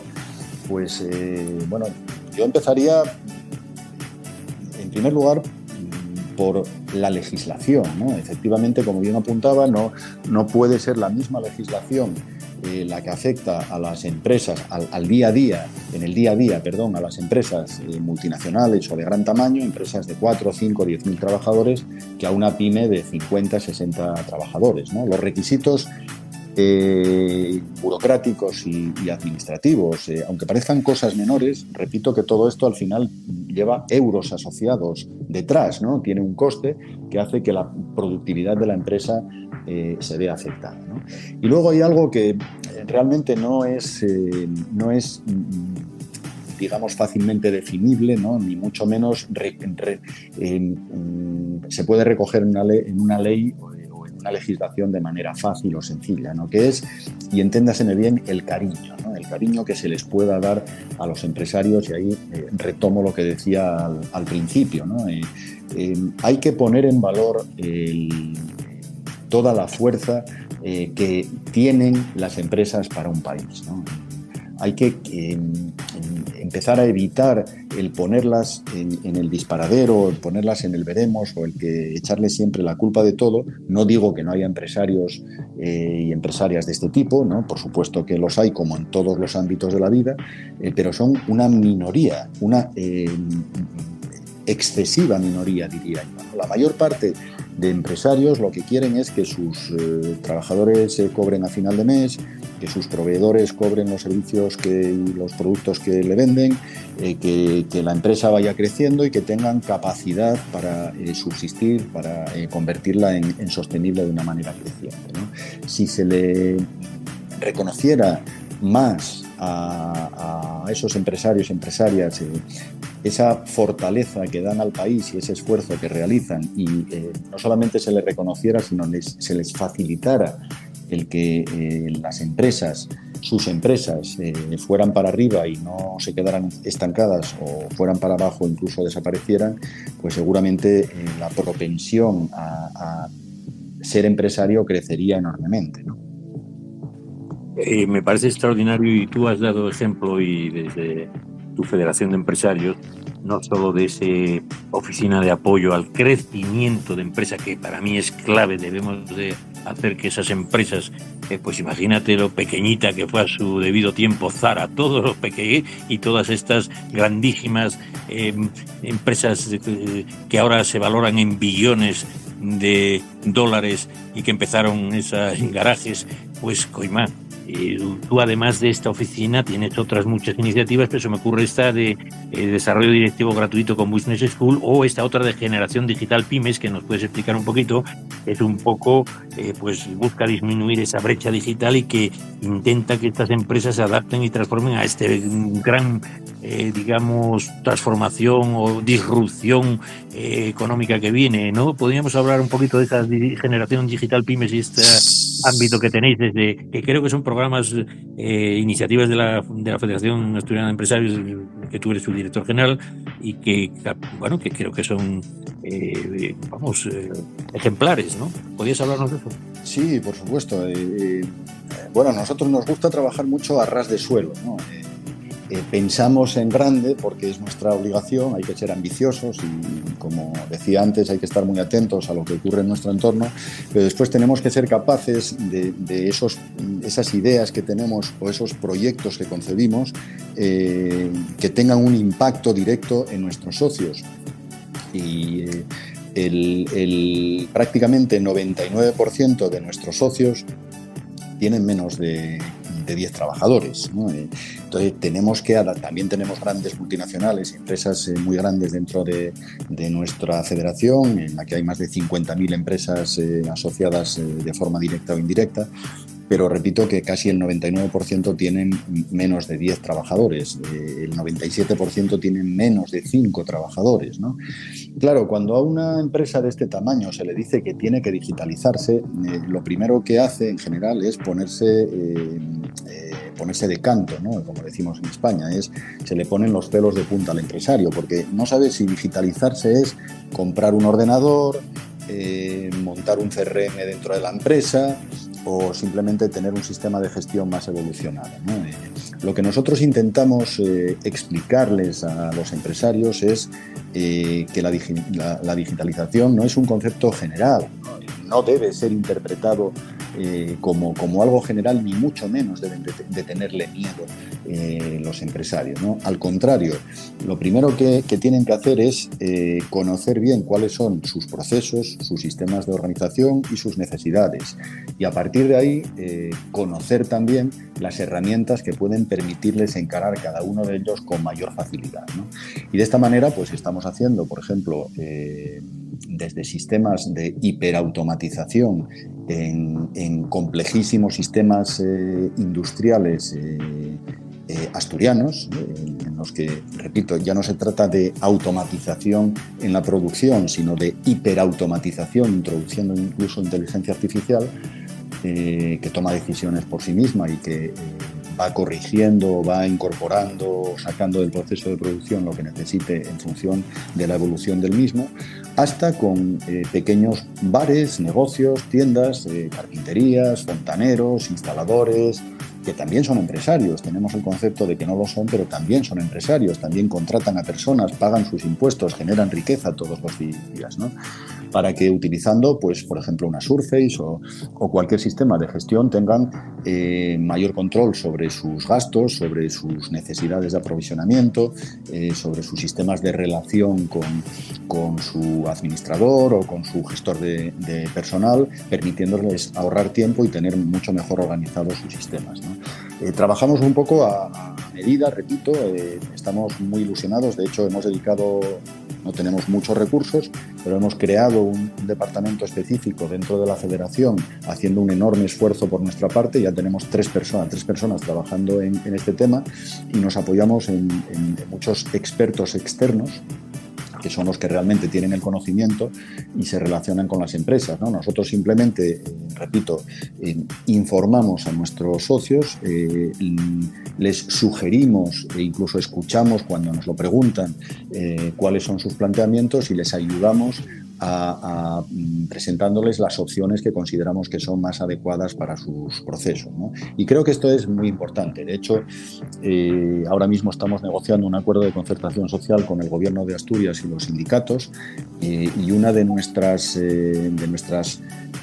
medidas estrella va a ser esto, ¿no? Queremos que Asturias se caracterice por tener un entorno digital muy favorecedor, no solamente de la actividad empresarial, sino, por ejemplo, de la relación entre las empresas y los ciudadanos con las administraciones, porque de nada sirve que se digitalicen las empresas y los ciudadanos y después las administraciones siguen pidiéndote los papeles de toda la vida y siguen teniendo los procesos a los que nos tienen acostumbrados, ¿no? Es decir, esto es un concepto de sociedad, no es un concepto exclusivamente de empresa ni de personas, ¿no?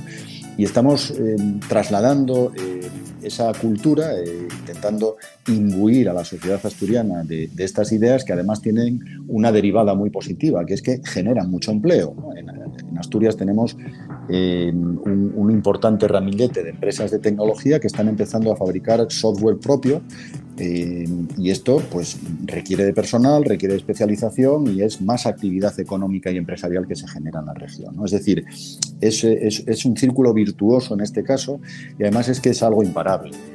Tarde o temprano la sociedad va a ser digital, nos guste o no nos guste. Está, como decía antes, ya evolucionando a nivel exponencial. Antes era aritmético, ahora ya es exponencial absolutamente, y esto va a ir increciendo, ¿no? Estamos viendo evoluciones continuamente y necesitamos que nuestras sociedades y por lo tanto también nuestras empresas estén a la altura de las circunstancias. Pues creo que estás haciendo una labor pedagógica, social, promoviendo la mayor función de los empresarios y situar a la empresa y sobre todo a la pequeña y mediana empresa y los autónomos en una posición central de progreso de una economía moderna. Y yo pregunto con cierta ingenuidad, esta cultura de empresa, y tú que tienes que tratar desde el ámbito institucional, ¿cómo la ves en este mundo político, tanto de la Unión Europea como español como regional? Quiero decir, ¿notas que se está abrazando la cultura de empresa como programa político o al contrario sigue un cierto nivel que tu presidenta me parece recordar que habrá una cierta demagogia? ¿Cómo ves eso? Y perdóname que te meta en una postura que no es del todo técnica, pero creo que podríamos hacerlo de una manera séptica, ¿no? No, bueno, a ver, aquí se produce una contradicción, ¿no? Cuando uno lee los programas electorales o las propuestas de los diferentes partidos, bueno, no de algunos, digamos, de algunos de extremos que no comulgan en absoluto con el mundo de la empresa, pero incluso esos últimamente tienen algunas propuestas, pues la empresa, como decía antes, está en un lugar destacado, ¿no? En todo lo vamos a hacer para que las empresas funcionen, para que crezcan, para que tengan más actividad, para que sean cada vez mejores, más grandes, más competitivas, ¿no? Luego, al cocer este alimento mengua, ¿no? Y la realidad con la que nos encontramos es con la que estoy definiendo a lo largo de mi intervención, que realmente no se ha incorporado digamos, al acervo político, al impulso político, el apoyo a la empresa como algo prioritario, al menos en nuestro país, ¿no? Casi apurándolo en el ámbito de la Unión Europea, en comparación con otras zonas del mundo con las que competimos, estamos, no voy a decir años luz, pero sí bastante distanciados, ¿no? Por ejemplo, la ley antiinflación que promovió Estados Unidos para favorecer la actividad industrial dentro de su territorio se aprobó en un tiempo récord, ¿no? En Europa, un tiempo récord durante la pandemia, ¿no? La pandemia terminó hace ya prácticamente 3 años, ¿no? Y en Europa seguimos debatiendo medidas de apoyo a las empresas derivadas de aquella pandemia, ¿no? Entonces, claro, las comparaciones no aguantan, ¿no? Aquí, en el mundo de la empresa, el tiempo es fundamental, ¿no? Y cuando el tiempo pasa ya no se puede recuperar, ¿no? Y otros han ocupado los espacios, es decir, los mercados en los que tú eras bueno, ¿no? Entonces, esto no parece que así sea, ¿no? Si nos vamos, como decía antes, al ámbito de la formación, los mensajes se escuchan y los proyectos se corrigen o las acciones se corrigen, pero tardan mucho tiempo en llegar a los resultados a la empresa.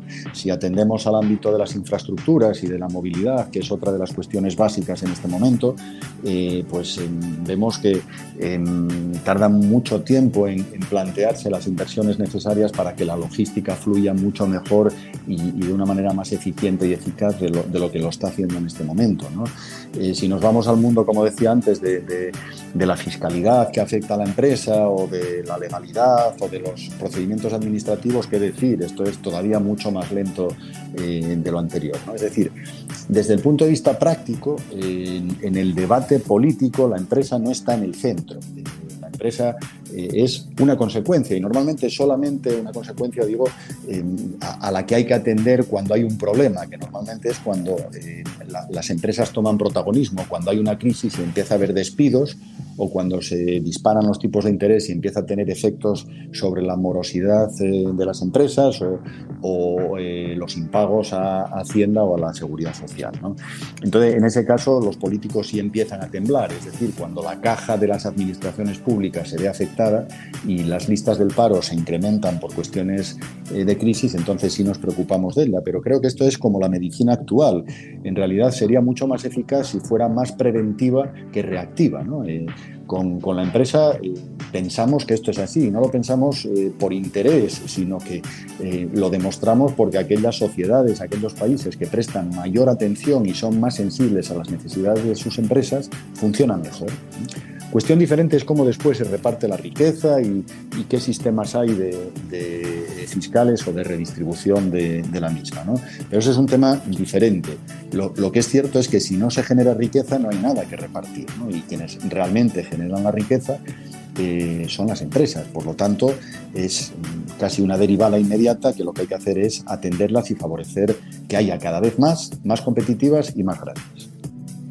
Querido Alberto, se nos está acabando ya el tiempo y solo decirte una pregunta, comentarte a ver qué opinas de la posibilidad de que, y nosotros somos un claro ejemplo de lo que voy a comentarte, ¿no crees que con las nuevas tecnologías y las nuevas potencialidades, teniendo una lengua que nos une y muchos más ámbitos culturales y sintiéndonos en casa y ellos aquí, ¿no crees que esta nueva oportunidad, esta ventana de oportunidad geopolítica también se abre porque ya no podemos mirar a los países asiáticos? ¿No crees, repito, que los países iberoamericanos, teniendo en cuenta esta era de la disrupción y del cambio geopolítico que supone en cierto sentido una ventana de oportunidad, ¿no crees que deberíamos de estrechar los lazos y declarar un programa prioritario, nuestros vínculos de empresa entre los países hermanos iberoamericanos? Sí, ya lo he dicho, ¿no? Que para mí debería ser un objetivo fundamental de los gobiernos iberoamericanos y del español, ¿no? En el mundo en el que vivimos, cuanto mayores y más fuertes sean los colectivos que cooperan entre sí, más posibilidades de éxito hay, ¿no? Entre nosotros, afortunadamente, aparte de la cultura y la tradición, tenemos un elemento común que es la lengua, ¿no? El español es hablado por más de 800 millones de personas en el mundo, es un lenguaje muy querido además, y deberíamos explotar mucho más esto, ¿no? Pero es que además, aparte de la lengua, pues como decía antes, entre América y España, Europa, hay mucha complementariedad. Somos dos regiones del mundo en las que quizá por situación geográfica, por evolución histórica, por los lazos que hemos ido tejiendo entre nosotros a lo largo de los siglos, aparte de relación, hay mucha complementariedad económica, social, tecnológica, agroalimentaria, de todo tipo, ¿no? Y esto, ojalá seamos capaces de tejerlo de tal manera que se convierta en un instrumento y en una palanca de impulso para unos y para otros, porque sería desde luego muy importante. Y repito que yo creo que debería ser objeto prioritario de tratamiento por parte del Gobierno de España esta cuestión. No sé por qué, y esto han sido gobiernos de un color y de otro, nunca hemos mirado con decisión hacia nuestros hermanos naturales, que es Hispanoamérica, desde España, y esto potenciarlo mucho más dentro de la Unión Europea, y tampoco nos hemos puesto manos a la obra para, de una forma pues humilde, pero al mismo tiempo eficaz, tratándonos de igual a igual, comenzáramos a sentar las bases de unas nuevas relaciones entre las dos partes del Atlántico que, repito, serían desde luego e indudablemente muy positivas para ambos. Don Alberto, usted ya terminó, y esta es la última pregunta y luego tenemos el minuto de despedida de nuestros oyentes. Es un programa para mí muy importante en el Día Mundial de la Pyme, repito. Usted que está en el centro, el meollo de la cuestión de la pequeña y mediana empresa, porque usted es no solo miembro de la junta directiva de la CEPYME, sino del comité ejecutivo, donde tal vez puedan ser, no sé, entre presidentes, vicepresidentes y secretarios en torno a 20 personas o así. Usted que está en ese meollo, por lo tanto está muy informado. Este mensaje que usted nos lanza se está promoviendo, porque decirle que yo me siento relativamente huérfano de eso que usted tan claramente señala, ¿no? De que reconozcamos, aunque esté con programas del mundo de la empresa, del mundo de la gestión, repito, no de la economía, ese reconocimiento y esa puesta en valor y esas ganas que tenemos que echarle en esa junta directiva o el comité ejecutivo. ¿Puede comentarnos qué se cuece, querido Alberto? Bueno, pues ahora mismo, para ser sincero, lo más importante son los muchos incendios, y me van a permitir el símil que tenemos, ¿no? La empresa española ahora mismo la pyme y la micropyme, ya huelga a comentarlo, se está viendo muy afectada pues por algo que comentábamos anteriormente, ¿no? Por las decisiones que está tomando el gobierno, por una parte, ¿no? Que afectan al ámbito laboral, al ámbito de los costes de funcionamiento de las empresas, y al ámbito de organización, intentando reducir los tiempos de trabajo e intentando limitar también algo que viene recogido en nuestro ordenamiento jurídico, que es la libertad de empresa y la capacidad que tiene el empresario para organizar sus sistemas de producción dentro de su empresa, ¿no?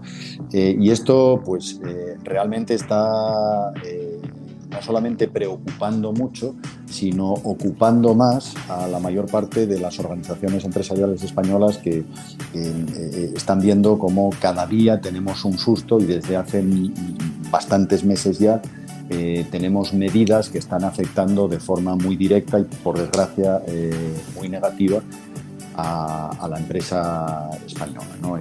Antes hacía referencia, por ejemplo, a los costes laborales, el crecimiento de los costes laborales en tasas de 5 puntos interanuales en los últimos 10 trimestres.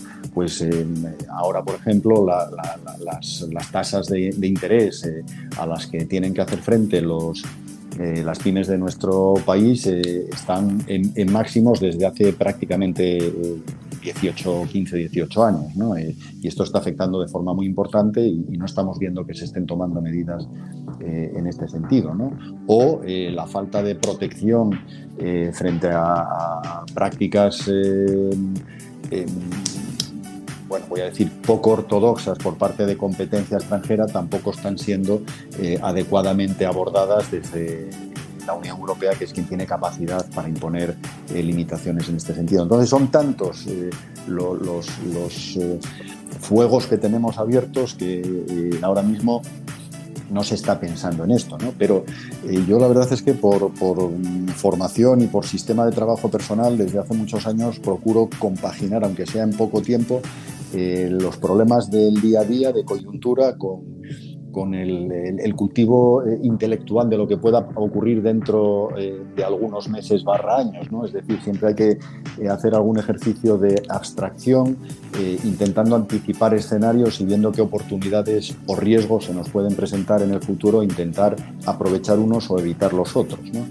Y en este sentido es por lo que estoy trasladando esta propuesta, aunque reconozco que de momento con poco éxito.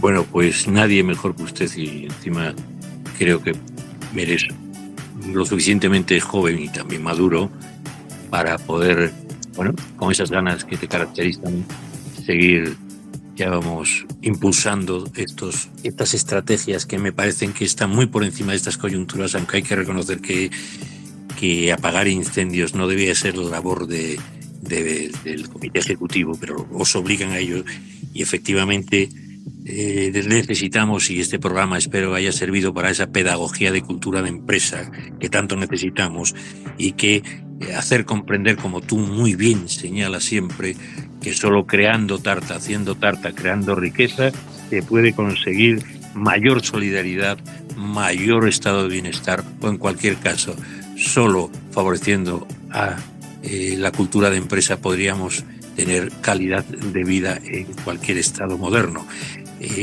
Recojo tus palabras de que hay que considerar ese emocionante cariño que pides para la pequeña, mediana empresa y autónomos, y que yo, siguiendo tu encomienda, voy a intentar siempre poner en valor y reconocer a lo que tú llevas mucho tiempo defendiendo desde una óptica técnica e institucional excelente. Tu currículum avala ese grandísimo comportamiento y estoy a tu eterna disposición, querido Alberto, y muy agradecido desde Prensa Mercosur por poder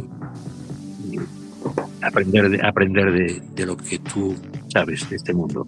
Nos despedimos, queridos oyentes, y sabiendo que nuestro director está en Asunción con la organización, el Comité de Organización de Estados Americanos, y que en breve tendremos un programa especial de podcast de Enlace Sudamericano. Les recuerdo que es Enlace Iberoamericano, y que desde esta otra orilla, desde esta Españita, y le llamo así, querido Alberto, porque en Brasil son 17 Españas, entonces si a eso le unimos al resto, ya me dirás, pues desde esta otra orilla de la Unión Europea, con mi gratitud a Alberto, me despido de este programa dedicado sin duda, a la institución que más favorece el progreso de los países, la micropyme, la pequeña y mediana empresa. Muchas gracias y que tengan un buen día.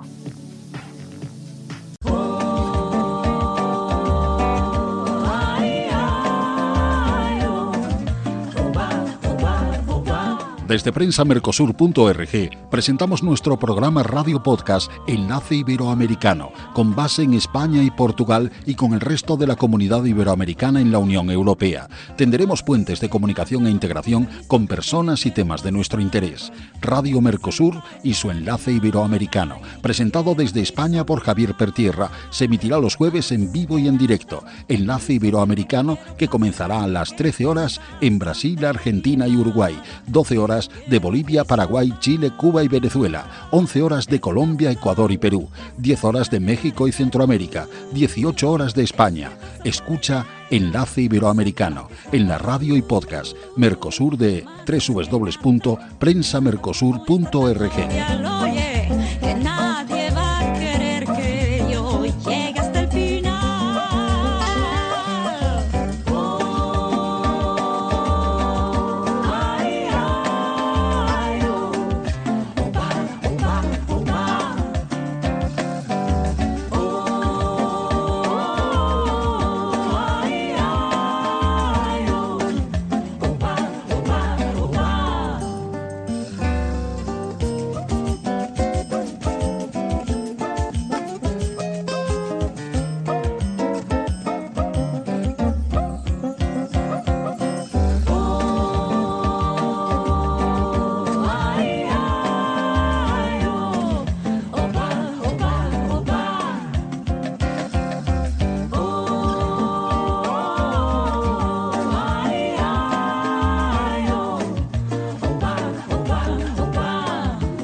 Más que nada